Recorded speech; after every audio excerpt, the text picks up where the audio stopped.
Sistem yang baik itu adalah sistem yang bisa mengkoreksi masalah dengan cepat dan masalah yang sama tidak berulang.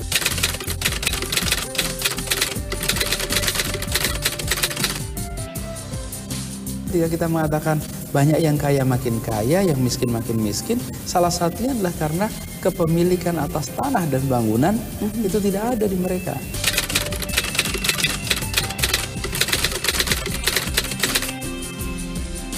Beca itu bukan sesuatu yang bisa eksis tanpa ada pembeli. Kalau nggak ada yang mau naik, ya nggak ada gunanya mangkal. Ada supply, ada demand ya Pak ya. Jadi kenapa mereka masih hidup? Artinya ada demand.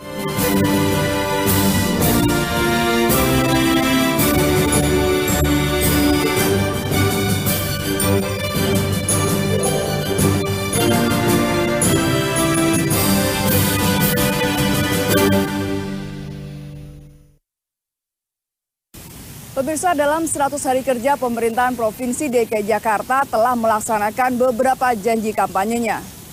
Walaupun hal tersebut menimbulkan pro dan kontra di masyarakat. Namun pemerintahan harus terus berjalan. Pemirsa, simak pembicaraan saya dengan Gubernur DKI Jakarta terkait dengan program kerja 100 hari. 100 hari kepemimpinan Anies Sandi sebagai Gubernur dan Wakil Gubernur DKI Jakarta dianggap beberapa kalangan sudah memuaskan. Sebagian lainnya justru mengkritik habis-habisan hasil kerja pasangan ini di 100 hari pertama kerjanya. Dari 23 janji kampanye, ada 3 janji yang telah dijalankan oleh Anies Sandi. Program One Kecamatan One Center Entrepreneur disambut cukup antusias oleh masyarakat, walaupun ada beberapa yang merasa bunga dari pembiayaan program OKOC tersebut masih dirasakan cukup besar dan memberatkan mereka. OKTrip yang ditujukan untuk menekan biaya pengeluaran masyarakat yang menggunakan angkutan umum supaya lebih murah dan lebih mudah. Program OKOtrip ini masih dalam uji coba selama 3 bulan ke depan. Uji coba OKOtrip dilakukan PT Transjakarta dengan menargetkan 6 trayek dan sementara yang sudah diuji cobakan adalah rute Semper Rorotan, Kampung Rambutan Pondok Gede, dan Kampung Melayu Duren Sawit. Janji kampanye ketiga adalah rumah dengan DP 0%. Ini adalah janji yang paling ditunggu masyarakat Jakarta. Peletakan batu pertama pembangunan rumah DP 0% yang berlokasi di Pondok Kelapa, Jakarta Timur telah dilakukan pada Kamis 18 Januari 2018 dan ditargetkan akan rampung dalam 1,5 tahun. 100 hari pertama tidak bisa dijadikan ukuran berhasil atau gagalnya pasangan Anies Sandi dalam memimpin kota Jakarta.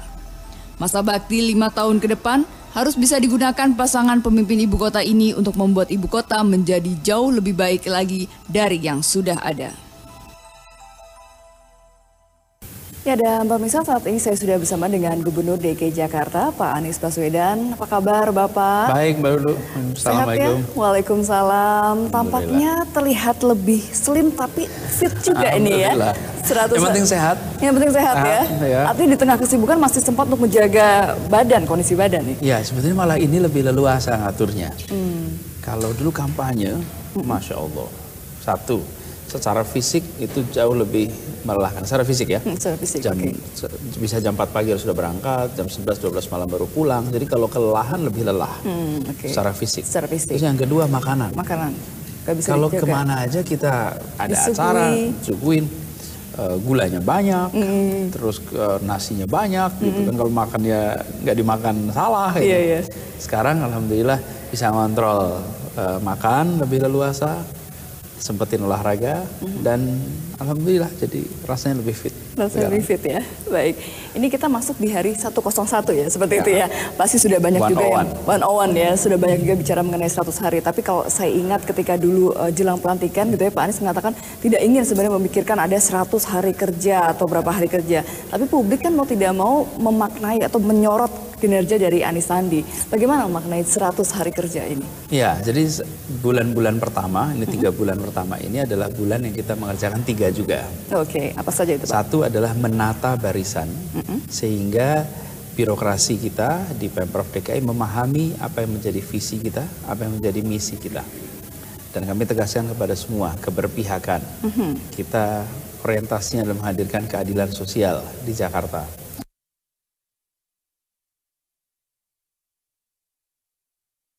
Memastikan Jakarta milik semua, ada kesempatan yang setara untuk semua. Dan kemudian disiplin bahwa kita tertib dengan aturan, pakai tata kelola yang benar, sehingga apa yang kita kerjakan nanti bisa dipertanggungjawabkan dengan benar pula. Yang kedua adalah program-program yang kita janjikan. Yang kita janjikan kita harus laksanakan. Pasti. Jadi kita susun APBD, RPJMD, RKP, itu rencana kerja pemerintah untuk memasukkan semua yang menjadi rencana kita. Itu kedua. Jadi kita udah mulai nih. Lalu yang ketiga adalah merespon kondisi yang muncul di lapangan. Yang bukan bagian dari rencana, tetapi kenyataannya harus kita respon. Reaksi dari masyarakat. Masalah-masalah yang ada di masyarakat yang membutuhkan respon. Dari yang sifatnya bencana sampai yang sifatnya masalah yang sudah menahun. Yang sifatnya bencana misalnya ada kebakaran museum, ada genangan air, bahkan sampai banjir. Ada yang juga sifatnya masalah yang sudah menahun nih. Seperti masalah kemacetan di pasar, Tanah Abang misalnya. Tanah Abang itu bukan sesuatu yang kita janjikan. Kalau Anda lihat di daftar janji kita, bukan. Tapi ini adalah salah satu masalah yang kita lihat di lapangan ini urgent untuk bisa diselesaikan. Karena itu kita menjadi skala prioritas karena melihat situasi. Jadi 3 itu. Satu adalah merapikan barisan. Yang kedua adalah memasukkan semua janji program kita dalam rencana kerja pemerintah. Kemudian yang ketiga adalah merespon situasi sekarang. Kenapa rencana kerja itu penting? Di pemerintahan itu kita bekerja dengan SOP. Kalau sebuah program itu kita ingin lakukan, maka harus masuk dalam perencanaan, sehingga bisa dianggarkan, sehingga bisa dipertanggungjawabkan. Kalau kita tidak melakukan SOP begitu, nanti cari uangnya di kanan kiri. Nggak pakai APBD. Kenapa? Karena nggak pernah masuk rencana. Tapi berarti untuk tahun depan, karena kan tidak bisa tahun ini sudah dianggarkan. Tentu. Jadi disitulah yang menarik. Karena itulah perencanaan itu penting. Apa yang sudah kita janjikan direncanakan supaya alokasi anggaran, ini kan uang pajak nih, bisa kita siapkan. Lain kalau di private itu kita muncul ide kapan saja, pakai uang itu bisa dilakukan. Kalau di pemerintah tidak bisa. Karena itu ketika di pemerintahan harus dimasukkan perencanaan. Hal-hal yang kita mau lakukan. Kalau tidak, nanti kita carinya uang luar. Dan misalnya belum nanti bisa dipanggil nih KPK atau mendadak kita mau bikin sebuah program yang tidak pernah direncanakan. Nanti ujung-ujungnya minta CSR, minta dana dari sana sini. Kenapa? Karena nggak ada di APBD. Tapi bila APBD kita itu dirancang untuk melaksanakan program kita, maka kita bisa bertanggungjawabkan pada publik. Ini rencananya, ini eksekusinya, ini evaluasinya. Tapi apakah salah dengan misalnya tadi meminta dana CSR begitu dari perusahaan misalnya atau swasta gitu? Sebetulnya bukan salah atau tidak. Yang menjadi problem adalah mengapa kalau sudah jadi rencana nggak disiapkan dari sekarang. Disitulah kenapa perencanaan jadi penting. Itu sebabnya saya selalu sampaikan, kami tidak mau hanya kerja. Kami maunya gagasan, pesan, baru kerja. Kalau ada gagasan, maka dimasukkan dalam perencanaan. Sesudah itu kemudian ada pesannya apa, lalu dilaksanakan. Tapi itu butuh waktu dong kalau gitu ya Pak. Tahapan-tahapannya kan artinya butuh waktu yang cukup panjang gitu misalnya. Karena itulah bulan-bulan kemarin kita nata. 3 bulan itulah kita lakukan. Merencanakan untuk 5 tahun ke depan. Sehingga ketika kita bikin perencanaannya juga matang. Nah, nanti di perjalanan kita jalankan satu-satu. Dan pemerintahan selalu begitu. Karena itu jadi tertib dan bisa dipertanggungjawabkan. Kalau tidak, maka muncul masalah nanti. Ketika kita diperiksa pertanyaannya, kenapa Anda melakukan A, rencananya B. Repot tuh. Karena itu matangkan perencanaan. Dan kalau perencanaan matang, maka bisa dipertanggungjawabkan dengan baik. Baik. Nah mungkin kalau kita bicara mengenai rencana yang sudah disusun sejak pelantikan sampai saat ini, apakah Sejauh ini bagaimana update-nya Pak? Apa saja yang sudah dilakukan oleh Anies Sandi? Ada 3 hal utama yang menjadi prioritas kita. 1 adalah tentang lapangan pekerjaan, yang kedua adalah tentang pendidikan, yang ketiga adalah tentang biaya hidup. Yeah. Tentang lapangan pekerjaan, semua kecamatan sekarang punya fasilitas untuk OKOC.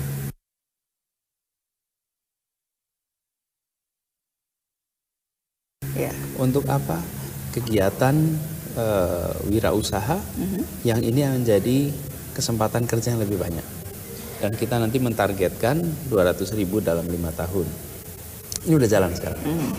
Terus yang kedua pendidikan. KJP Plus alhamdulillah. Kita sudah masukkan 80.000 anak yang berada di luar sekolah. Sehingga mereka bisa menerima KJP juga. Plus, ya. KJP Plus. Lalu yang ketiga adalah biaya hidup. Apa sih biaya hidup yang tinggi di Jakarta? 2 yang besar. Tempat tinggal dan transportasi. Okay. Alhamdulillah, OKOtrip sudah jalan. Sudah diluncurkan ya. Kita coba, uji coba di 3 wilayah. Di 3 wilayah ini kita lihat, karena ini menyangkut perilaku orang. Bukan seperti kita merancang gedung, lalu kita laksanakan di lapangan. Ini kita membuat perubahan cara warga menggunakan kendaraan umum. Dan OKOtrip itu menyambungkan. Konsep utamanya dari integrasi antara satu moda transportasi dan moda yang lain. Misalnya naik angkot sampai satu tempat, maka dia bisa pindah ke bis. Bisa pindah ke Transjakarta. Jadi nantinya bisa ke MRT, bisa ke LRT. Dan itu satu harga tadi, 5.000. Dengan satu harga yang kalau Anda pakai 1 kali sampai di ujung, bisa dalam 3 jam itu bayarnya cuma Rp5.000. Jadi integrasi itu kita lakukan sambil kita lihat perilakunya bagaimana nih. Bagi kita yang penting adalah menyempurnakan terus-menerus. Saya sering sampaikan sistem yang baik itu bukan sistem yang tidak ada masalah. Karena masalah selalu ada. Sistem yang baik itu adalah sistem yang bisa mengkoreksi masalah dengan cepat dan masalah yang sama tidak berulang. Nah itu baru sistemnya baik. Jadi kita ini sekarang ketemu masalah, bagus kalau gitu. Jadi kita koreksi, tambahin ini, tambahin itu sehingga memperbaiki terus-menerus. Dan open-minded.